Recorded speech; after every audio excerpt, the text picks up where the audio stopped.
Oke, apa nih? Ada yang chatting? Bedanya kehidupan di sana sama kehidupan di sana Hawa, boleh. Bedanya kehidupan di sana sama. Oke. Kayaknya kamu harus memperhatikan cara nulisnya kayaknya. Yahuwah dan Hawa, perhatikan ya, beda huruf. Nah, makanya jangan nulis pakai Hawa, beda. Istri Adam bukanlah Hawa, tapi Hawah. Jangan kayak umat sebelah yang nggak ngerti. Siti Hawa, Siti dari Hong Kong. Mereka ada bernama Hawa aja dari Alkitab ini.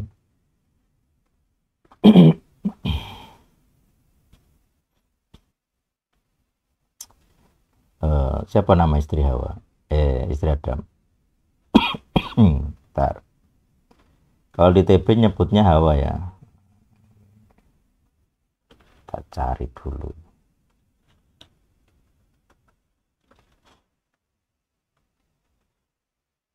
Jadi jangan pakai TB ya. Kalau TB ya memang namanya Hawa.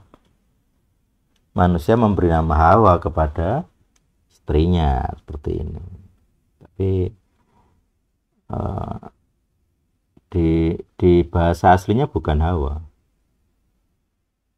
Kita buka ya Kejadian 3 ayat 20.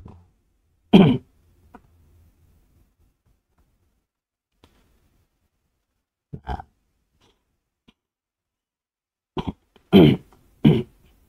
Jadi perbedaan satu huruf saja membingungkan kan. Makanya saya selalu memaksa kita untuk belajar etimologi gitu karena berdampak besar.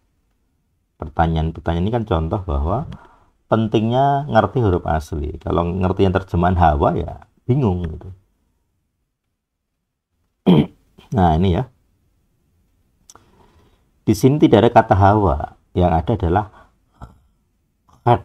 Ini bukan H, ini nggak boleh dibaca Hawa. Bacanya harus ha, Hawah.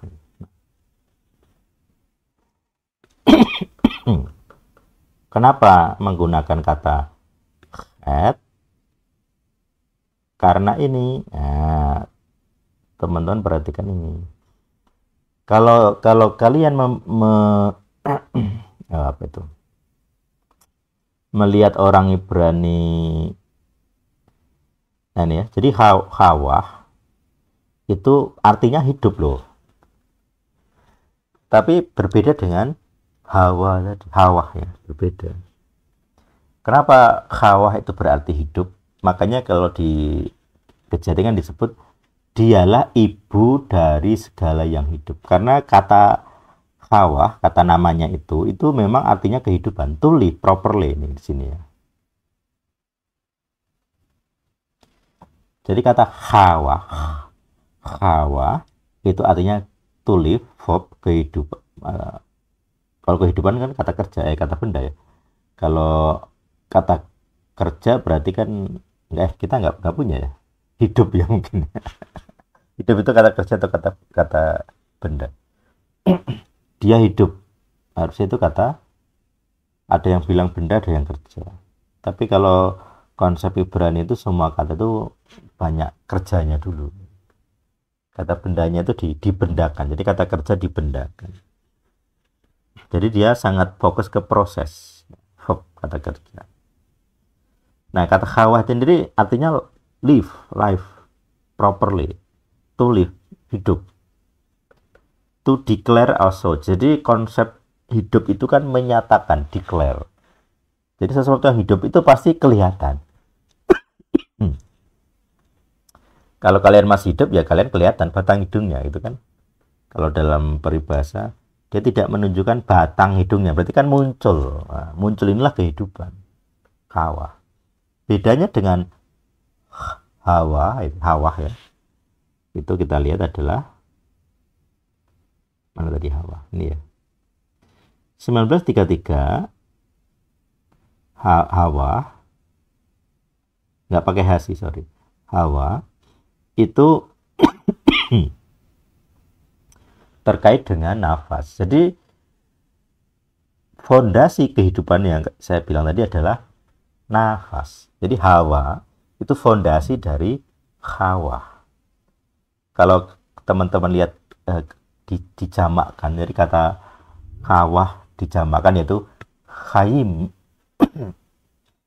Khayim itu berarti kehidupan dalam bentuk jamak. Nah, seringkali konsepnya adalah kesejahteraan. Jadi kalau orang hidup sejahtera itu disebut khayim. Kalau orang Jewish itu bersulang, mereka ngomongnya lekhayim. Semoga kita hidup, atau sebenarnya kalau mentahnya kan kepada khayim, kepada khayim, kepada kehidupan, kepada kesejahteraan. Jadi itu kayak ucapan doa supaya kita itu sejahtera. Jadi orang bersulang tuh begitu. Lekhayim. Semoga kita hidup sejahtera. Nah itu khayim, hawa. Bedanya dengan hawa adalah terkait dengan hawa itu fondasinya adalah nafas. Nafas dan kehidupan lebih fundamental mana? Ya nafas. Kalau orang nggak bernafas nggak hidup. Kalau hidup butuh nafas. Jadi nafas lebih fundamental daripada hidup. Nah, hayah lebih fundamental daripada nafas. Nah, gitu ya. Jadi kayak strukturnya bertingkat. Hayah dulu, to be exist. Lalu baru muncullah breathe, nafas. Baru muncullah hawa. Jadi manusia, ibu manusia ini harus menghasilkan kehidupan berasal dari hawa ya, nafas breathe yang berdasarkan hayah. Nah, gitu. Jadi istri Adam bukan Hawa tetapi hawa. Ini cukup satu huruf membedakan, tapi maknanya bisa jauh berbeda. Makanya kalau kita nggak ngerti per huruf ini memang ya tadi menimbulkan. Oke, itu ya. Apakah ini menjelaskan? Jadi saya menjelaskannya ada 3 ya. Hayah, hawa, dan khawah. Bedanya di huruf pertama. He dan khe, khat. Nah, jadi untuk istri Adam, khayim, hawah, kehidupan. Itu kalau di kamus artinya kehidupan. Hawah tidak berarti kehidupan, tapi nafas. Cuman kan nafas selalu terkait kehidupan. Oke, silakan. Ada komentar lagi? Paham ya? Jadi bedanya antara kehidupan YHWH dengan kehidupan istri Adam itu begitu. Jadi dia berjenjang, bertingkat. Makanya kalau dia berjenjang, yang di atas tidak boleh kudeta kepada yang bawah. Makanya kita di Al-Sadiq melihat hasatan, setan sebagai yang kudeta, ya kan bodoh gitu. Dia merasa dirinya menang, dia merasa dirinya berkuasa, bahkan bisa membawa sepertiga malaikat gitu. Tetapi struktur dirinya itu kan difondasi, didasari oleh yang lain. Kan ya kekalahan itu pasti kalau dia kudeta. Kenapa? Karena dia di atas suatu fondasi. Kudeta kepada fondasi kan bodoh. Sama kayak anak-anak kalian. Anak kalian masih kecil, butuh makan dari orang tua. Terus dia kudeta kepada orang tua. Bodoh atau tidak? Ya bodoh. Anak tidak bisa kudeta kepada orang tua. DNA-nya saja dari orang tua itu. Jadi hukum di dunia roh itu bertingkatnya begitu. Tidak mungkin yang lebih rendah kudeta kepada yang lebih tinggi sebagai fundamental. Tidak mungkin. Kalaupun dia kudeta dan merasa berhasil, itu hanya sementara. Tidak mungkin dia bisa menang, itu secara prinsip impossible. Orang tidak bisa melawan nafas. Semua manusia membutuhkan nafas. Kerubim yang kudeta misalnya, loh dia nyawanya ada di rodanya kok. Siapa yang pegang nyawa roda ini? Ya Hawa sebagai breath, nafas. Yang memegang siklus roda siapa? Yang roda ini, Hawa. Makanya kita dengan pemahaman ini kita bisa mengalahkan kerubim yang berdosa. Dia salah. Dia malaikat kuat, penjaga tahta gitu. Kok bisa dia jatuh dosa? Tetapi kita yang manusia yang biologis ini bisa mengalahkan dia. Karena dia berdosa. Salahnya cuma satu, dia berdosa, kudeta itu. Jadi kalau kita pegang Hawa, nama 4 huruf itu, dan kita ngerti bagaimana Hawa itu memegang kehidupan atau menghasilkan kehidupan. Tadi kan to live itu kan apa namanya? Ada kata declare gitu. Jadi kalau bernafas itu ya menunjukkan dia hidup gitu. Nah, karena kita pegang ini kuncinya, kita bisa mengalahkan mereka yang kudeta.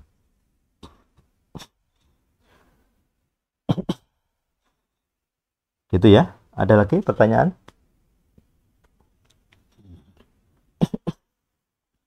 Dan unik tambahannya, tidak ada nama Tuhan kudeta, Tuhan palsu. Tadi para Tuhan yang kudeta ini kan sebenarnya mereka roh yang kudeta.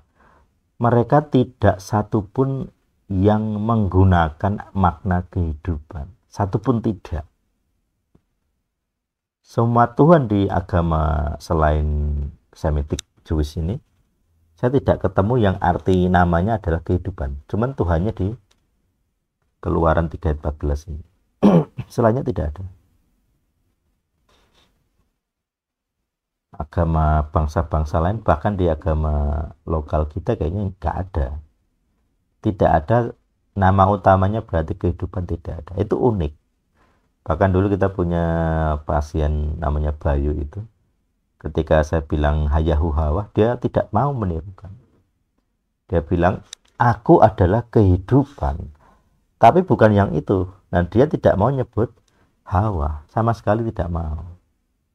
Bungkem dia. Tiap kali Bayunya mau nyebut hayah, bisa. Nyebut hunya bisa. Tapi begitu mau ngomong hawa, tidak bisa. Dia nolak nyebut hawa gitu. Makanya kemarin dalam pemetaan kheref kita mengenali sebenarnya yang dikudeta itu adalah Roh Kudus gitu. Bukan Aba, bukan. Yang dikudeta adalah Roh Kudus. Kenapa? Karena serafim itu sering tampil sebagai sesembahan berwujud ibu. Nah, dia tuh pengen tampil sebagai kayak Hawa ini, istri Adam. Bahkan Adam pun dikatakan memiliki istri bernama Lilith. Ini kan wujud dari serafim.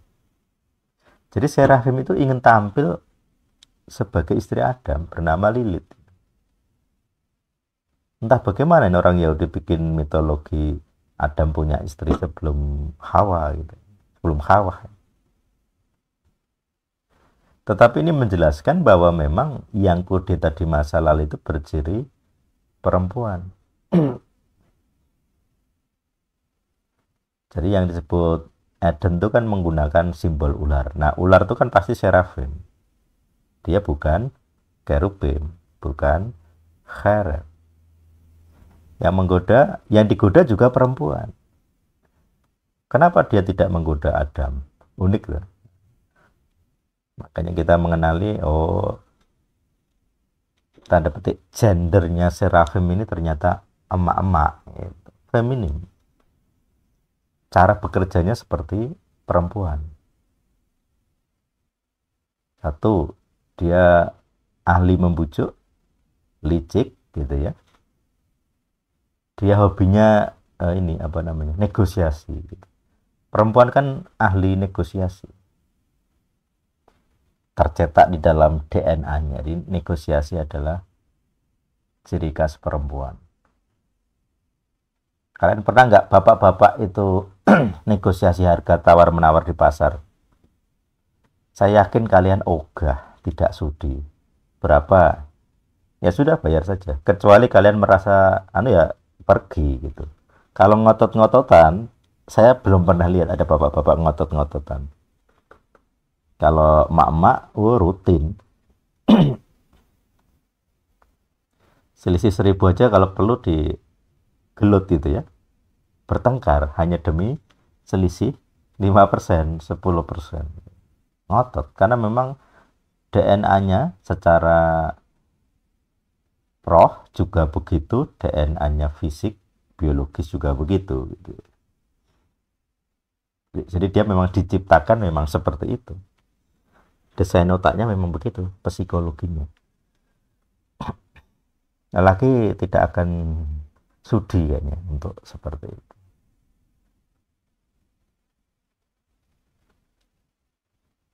Oke, ada lagi pertanyaan?